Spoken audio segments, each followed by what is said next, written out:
This is Trump's America, we keep hearing. You see it in newspaper headlines and right-wing broadcasters, and sometimes somebody runs up on you as you're just trying to do your job and shouts it at you as they try to squeeze the life out of you.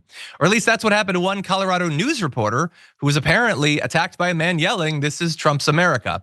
So Patrick Egan is the man who is alleged to have committed these crimes.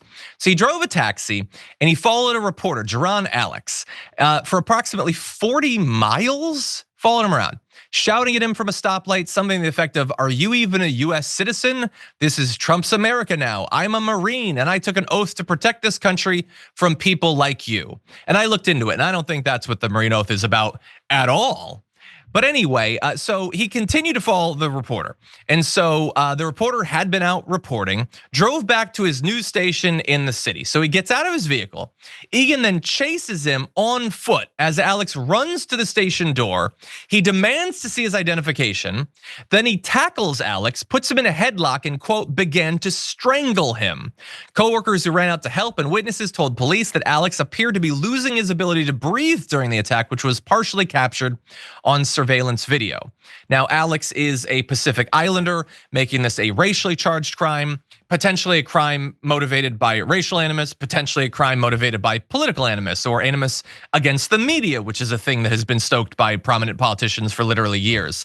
Egan, in the end, was arrested on suspicion of bias-motivated crimes, second-degree assault and harassment. He is scheduled to appear in court Thursday to learn whether prosecutors have filed formal charges against him. And Michael, I wanted to talk about this with you because you've been an on the foot, reporter, and apparently threats and incidents of violence against reporters are very much on the rise of the last few years. So what do you make of this?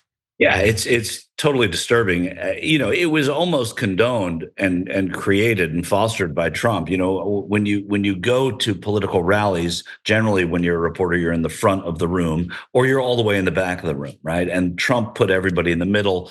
Then he said how horrible we were, and then people would start screaming at us and throwing us, and sometimes people would get assaulted. This is even beyond that, right? I mean, Alex is a Pacific Islander, and so I was always white the whole time I was reporting. I didn't have the same worries that a lot of those people have, and minority reporters. I mean, he was targeted, I think, because of what he looked like as well as the job he does, and so it's disturbing on two levels, and it's scary. And this is what he has fostered, the man who's going to take the oath of office again next month.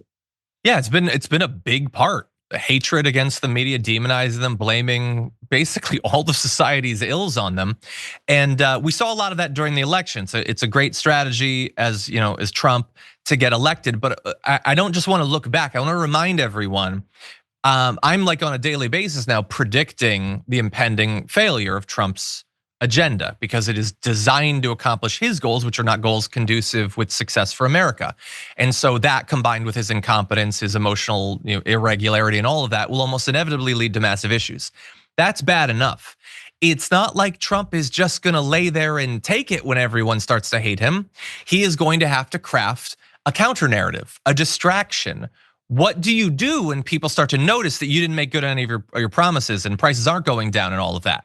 Well, he has defense mechanisms, and turning people to hatred of the media, of migrants, of trans people.